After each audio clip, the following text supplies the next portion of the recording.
We have 4 commissioners present, quorum has been established, and now I'm opening the floor for public comment. So ready to begin? Yes.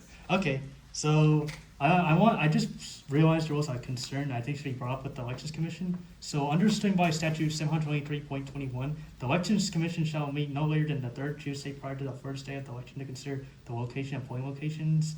A list shall be submitted at this time by the supervisor of elections for consideration and review. The Elections Commission shall consider any public comments submitted in writing prior to the meeting or in person at the meeting before taking a vote on the polling locations. And I checked the calendar, and I think if I count like 17/10 3rd, it should, the Elections Commission should have met on February 3rd for considering the location of polling locations. I'm not sure if that's how it's always been interpreted, but I checked like the previous minutes, and that's how they always done it. So I think that might be a concern, because it's also collaborated by the other student body statute, because they shall meet no later than the 2nd Tuesday prior to the first day elections to like certify the list of polling locations.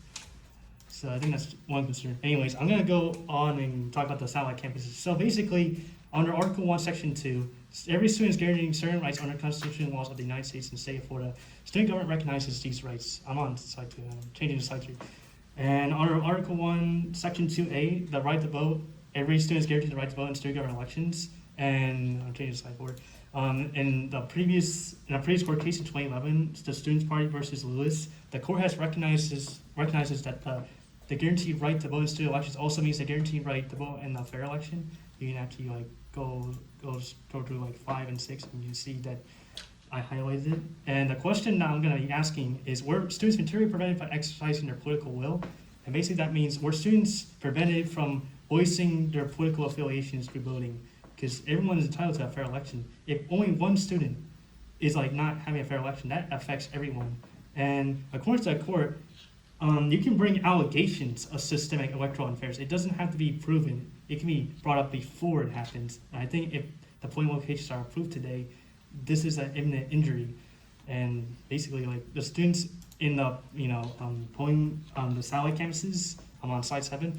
As you can see, there's a lot of satellite campuses like in Orlando, Jacksonville, Orlando, and all these like colleges, like College of Medicine, College of Nursing, College of Pharmacy. All of these are like very far away, but they're also considered part of the spring class. And what I see happening here is that people who live on campus and go to these schools on campus in Gainesville, the main campus, they're allowed to they're able to vote in any of the polling locations, whereas the people in these satellite campuses, they really don't have a chance to go to the Gainesville campus unless they can just decide to drive or like use absentee ballots. But I find that absentee ballots can be prone to issues because there's like a deadline. You have to give up your anonymity, and like a lot of people don't want to do that. They don't want to drive or give up their anonymity or go through like all this procedures for absentee ballots. So what results in happening is that there's a bunch of people in these satellite campuses who are like basically they don't want to vote because they're not given the resources to.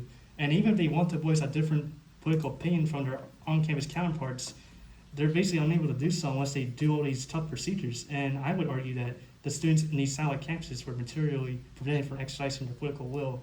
And I have like a court case coming up on like the at-large map, and I'm using like the same logic here.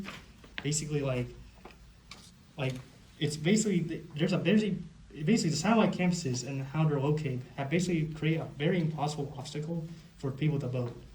Like they have to go through these absentee ballots to vote. And basically like if they want to actually voice their opinion, they have to basically go on campus, enroll in the on-campus procedures and on-campus colleges, like the on-campus College of Pharmacy. They cannot really live in go to the Jacksonville College of Pharmacy, because like if they want to do that and still participate in state government, they're gonna have to go through these absentee ballots. And if they miss the deadline, that's it. They either have to drive and vote, or that's it. And I say that's a pretty major oversight, since these people are also considered students under University Regulation 4.042, because they pay activity and service fees, and they're also enrolled, like fully enrolled students. And I feel like, this could potentially be an issue if we want to ensure that every student can participate in student government as guaranteed by the Constitution. That's basically it. Thank you. Thank you for your public comment. Thank you. Okay, any technical complaints? All right, I'm gonna move to now elect Juliana Perez as Commissioner Chair of the Elections Commission. All those in favor? Yes. Yes. Yes. Aye. Okay, thank you. So now Juliana Perez will be acting chair for the meetings following this one. And then, now I'd like to approve the spring 2026 polling locations. A second. Third? Yeah.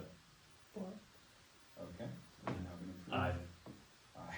Aye. All right, any other motions at this time? No. No? All right, I'd like to adjourn this meeting at 11:01 PM.